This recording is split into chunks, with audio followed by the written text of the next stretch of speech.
యాట్లస్ 2 hours run టైమ్తో last Friday రాజు Yadav movie చూసొచ్చాక నెట్ఫ్లిక్స్తో release అయితే ఒక subscriber చెప్పడంతో స్టార్ట్ చేసి ఒక 15 మినిట్స్ చూసి బోర్ కొట్టిందని ఆపేసా. మళ్ళీ నెక్స్ట్ డే ఇంకొంచెం చూసా.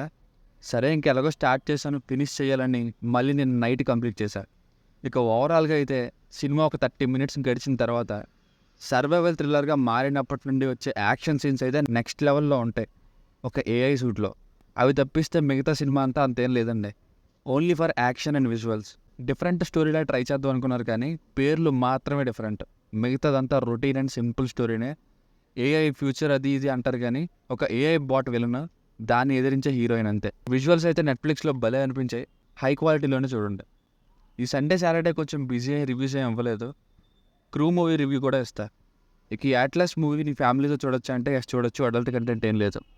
బేసిక్ స్టోరీ లైన్ ఏంటంటే ఏఐని అస్సలు నమ్మని డేటా అనలిస్ట్ అయిన హీరోయిన్ జెనిఫర్ లోపెజ్ ఒక మిషన్ పని మీద GR39 అనే గ్రహానికి వెళ్ళాక ఒకరోజు అక్కడ జరిగే అటాక్కి ఏఐ ద్వారా నడిచే సూట్ని నమ్మాల్సిన పరిస్థితి వస్తుంది సర్వైవ్ అవ్వడానికి. అప్పుడే ఏం జరిగింది, టీం మొత్తాన్ని కోల్పోయిన సిచ్యువేషన్లో అందరినీ చంపుతున్న ఏఐ బాట్స్ అన్నీ ఎలా వచ్చాయి, అట్లాస్ వాటిని ఎదిరించి సర్వైవ్ అవ్వగలిగిందా లేదా అన్నది సినిమా. ప్లస్ పాయింట్స్ అయితే యాక్షన్ సీన్స్లోని విజువల్స్ అయితే నాకు ఎలా అనిపించాయంటే ఓటీటీలో రిలీజ్ అయిన సినిమాకి కూడా ఎంత స్ట్రాంగ్ విజువల్స్ అనిపించాయి. మెయిన్గా ఒక 30 మినిట్స్ తర్వాత ఆ టైంలోను, ఇంకా క్లైమాక్స్ 20 మినిట్స్ టైంలోను ఈ సూట్లో ఉన్నప్పుడు వచ్చే ఫైట్స్ అయితే భలే అనిపించాయి.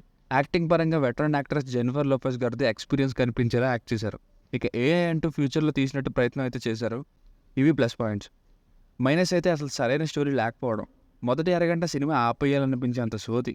చాలా చోట్ల కాంప్లికేటెడ్గా చేసిన అన్నెసెసరీ డీటెయిలింగ్, పెద్ద పెద్ద అర్థం కాని మాటలు. అసలు ఎందుకని అట్లీస్ట్ ఏఐని నమ్మట్లేదనే దానికి రీజన్ని లాస్ట్లో ఫ్లాష్ బ్యాక్ రూపంలో చూపిస్తారు. ఇంక చాలా విషయాల్లో లాజిక్స్ ఉండవు. యాక్షన్ తక్కువ, సోది ఎక్కువ. విజువల్స్ ఒక్కటి బాగుంటే సరిపోతుందా? మంచి స్టోరీ కూడా ఉండాలి కదా. జస్ట్ హీరో విలన్ ఫైట్ అనే టైప్లో ఉండే సినిమాకి ఏఐ అని పెట్టారు అంతే. సో ఫైనల్గా మూవీకి వర్డిక్ట్ ఏంటంటే only for few action scenes. దీనికి రేటింగ్ వచ్చేసి ఇది నా ఒపీనియన్ 2.5/5. మీకు కనుక నా రివ్యూ నచ్చినట్లయితే మరిన్ని రివ్యూస్ కోసం మన ఛానల్ని సబ్స్క్రైబ్ చేసుకోండి. Thank you.